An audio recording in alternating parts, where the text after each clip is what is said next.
I was euphoric. I was delighted.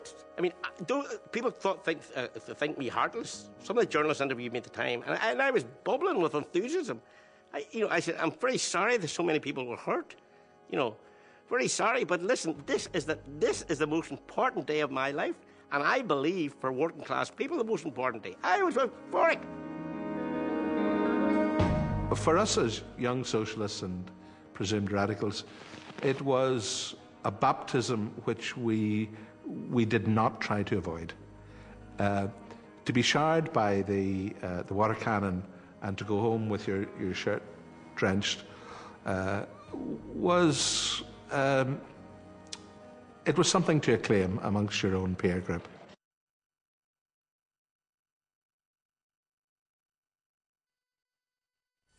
I'm sorry, a technical problem there. That was actually a reference to the Civil Rights March of 40 years ago. I'll just tell you a little bit about it. 40 years ago today, a Civil Rights March took place in Londonderry, which triggered a whirlwind of political change that ultimately descended into violence. The remarkable events of that day are recalled in a documentary on BBC One tomorrow evening, which is entitled The Day the Troubles Began. We'll be talking about that shortly with Oxford academic Simon Prince.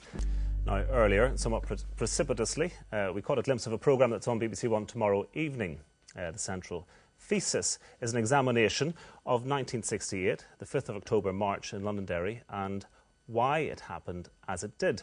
Were the marchers on that day really seeking trouble? Dr. Simon Prince, who contributes to the programme, believes they were. You're very welcome. It's a controversial theory to say that the Non-Violent Civil Rights Association actually was seeking to have a fight. Well, there's a difference between non-violent and peaceful. So Martin Luther King's marches were non-violent, but they weren't peaceful. Dr. King actually did set out to provoke racist violence, which would then attract the media. The media's pictures would be shown, people watching would be shocked, outraged, they'd sympathise with the movement, and then the federal government would be forced to intervene. So the first Civil Rights March, the one from Coal Island to Dungannon, that was peaceful. So there's no media interest, there's no change. The second march, the one in Derry, that was non-violent, that provoked violence from the police, complete overreaction from the police, that led to headlines around the world, and that led to change. And your theory has been tested. You were at a conference this weekend in Derry when civil rights sort of commemorative event, and people were there who were actually there on that day. What do they make of your suggestion now, coming in from an Oxford perspective and telling them what you're saying? I think it's difficult for people who were there to have somebody come in, an outsider come in and say, well, actually, based on the historical documents, this is what happened, your memory is slightly off. But there are some people there who are willing to sort of admit, yes, that's how I remember it as well. I think you've got that right. And within the international context there, you mentioned Martin Luther King. Were the events of Northern Ireland really set within that international context, or were they something peculiar? I think every country is a variation upon a general pattern. And so Northern Ireland was a variation upon the general pattern. Eamon McCann, and he's said this again today, his hope was that by bringing in sort of international strategies, international perspective, that you could somehow roll over the Protestant Catholic Unionist nationalist divide. And that was his hope, to try to bring together both communities, bring together the working class of both sides.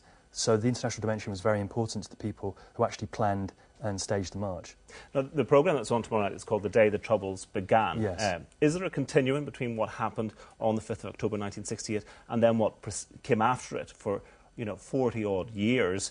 And is it a stretch then to say that one caused the other? I think it is a stretch to say one caused the other. I think what you have to think of with the 5th of October is the trigger.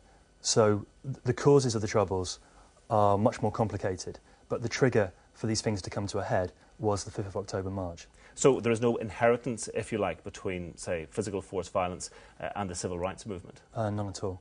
And yet that is still claimed by some. So everyone's arguing over who owns what happened in that time. That was very clear at the conference, that everyone was appealing back to the memory. Even the DUP were appealing back to the Protestant memory of those events and seeing them as a sort of nationalist movement. It's another attempt to try and undermine Northern Ireland. So even both sides of the community are still kind of appealing back to that memory. So unfortunately for me, it's still present politics rather than past history. OK. Dr. Simon Prince, many thanks indeed. Thank you.